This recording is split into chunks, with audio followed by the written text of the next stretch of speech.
The ground was red where rocks had dug into my feet. Every morning, we woke up to go to school. It was a 45-minute walk. My friends and I ran to school. We would sing songs.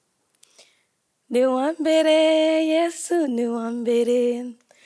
Niwambere wa maya mahoro, niwambere. When we would get hungry, we would pick berries from the trees. We would also catch birds to eat. And sometimes I remember going through people's stuff outside, their garden, and we would eat that instead. All the kids knew better never to be late for school.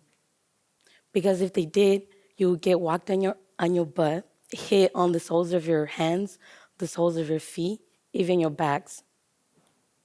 Sometimes, depending on the teacher, they would force you to kneel onto your knees in the gravel. Depending on your teacher as well, they will force you to clean the entire school. Despite all this, I left school and still wanted to go to school. I felt safer there. To avoid being late, my friends and I would build a sundial. We would put a stick inside the sundial and use the shadow to tell what time it was. One day, though, I remember getting hit so badly that I didn't want to go to school. I hated it. I thought to myself, this isn't worth it. When I shared this experience with my father, who wanted his first 5 girls then to get the best education possible, he instead shared with me about his experiences in Burundi. I remember sharing with me how he has survived a lot of wars, including the genocide against his people in 72. He also shared with me how my mother hadn't gotten an education and wanted us to better ourselves. He was right. In my camp, all the women lived behind their husband's shadow. For example, if you were looking for my mother and you wanted to speak to her, you would ask, where's Jacob's wife? Where's Mama Bukuru?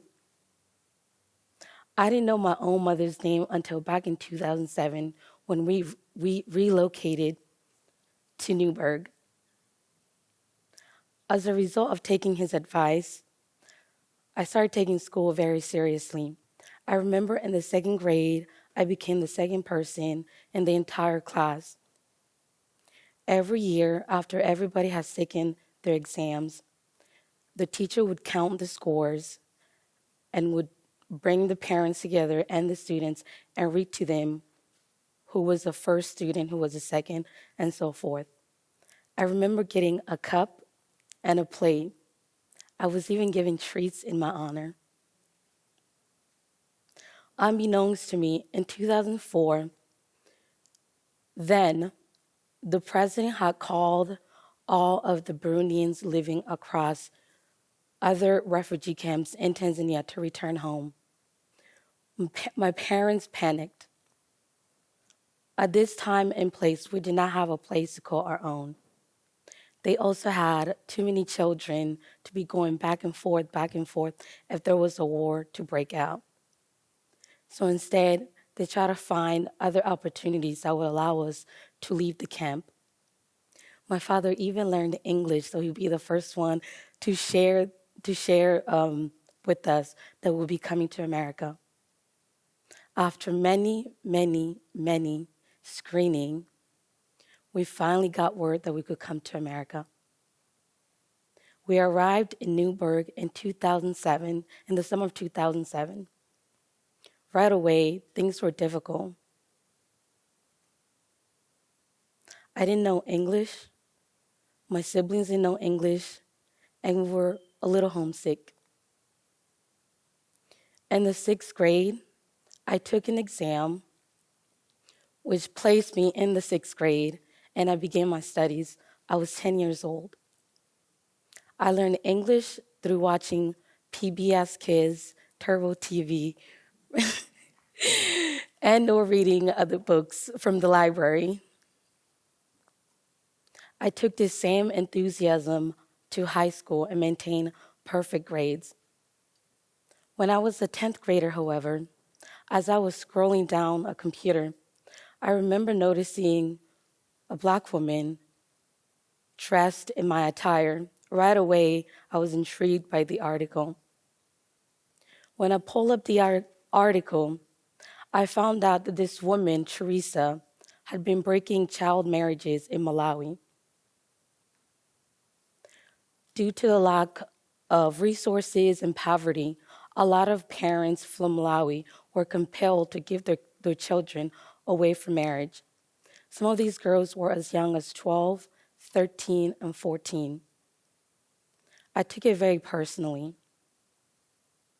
From there on, I decided that I wanted to help girls find themselves. I wanted to help girls go to school. So in the back of my head, I thought, when I get to college, I want to go and study abroad, raise money so I can bring with me and help girls who don't have opportunities to go to school. I got an opportunity to go to Portland State. When I was a sophomore, I was looking through programs that would allow me to go back home and still be able to do what I wanted to do. I came across the program. It was perfect, the CIEE program. It was located in Tanzania. Right away, though, there was a major block. The program was priced at $17,000.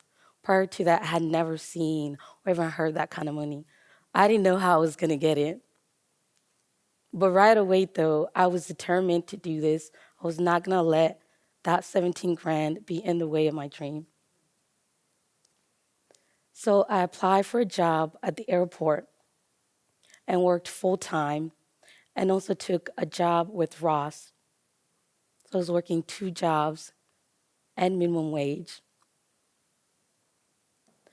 In the meantime, I looked for scholarships that would support my dream, and I also shared my story on GoFundMe. Within a year, I had gotten most of the money that I needed, and through GoFundMe, I raised enough money to support enough students where I was going. Finally, I had what I needed. My dad and I went to Burundi about a month in advance. When we arrived in Tanzania and both Burundi, I saw the sheer volume of students who needed support. Most of them needed as little as a uniform, some school supplies for the rest of the year. Others needed more than that. They needed a home to sleep, some food, and a family. In the end, though, we ended up supporting almost 400 students. One Sunday morning, I went to church. As I was walking inside the church, I came across a girl I lived with in the camp. I recognized her. She has several children. At that time, I was 22. She has several children. As I go to greet her, and I began to talk with her, she didn't recognize me right away until I told her who I was. And then she did. She told me how I got the opportunity to come abroad, be educated, and how she didn't do that because she had failed the standardized exam everybody in Burundi must take before they go up to higher education. When I share this experience with my father, always, he told me, if you want to see any form of change out there, you have to be the change. So years later, here I am, a year into my graduate studies at U of M. At U of M, I'm learning everything that has to do with running nonprofit projects. It is my goal to help students, especially girls and boys in my country, find themselves, find their dreams and goals through education. Thank you.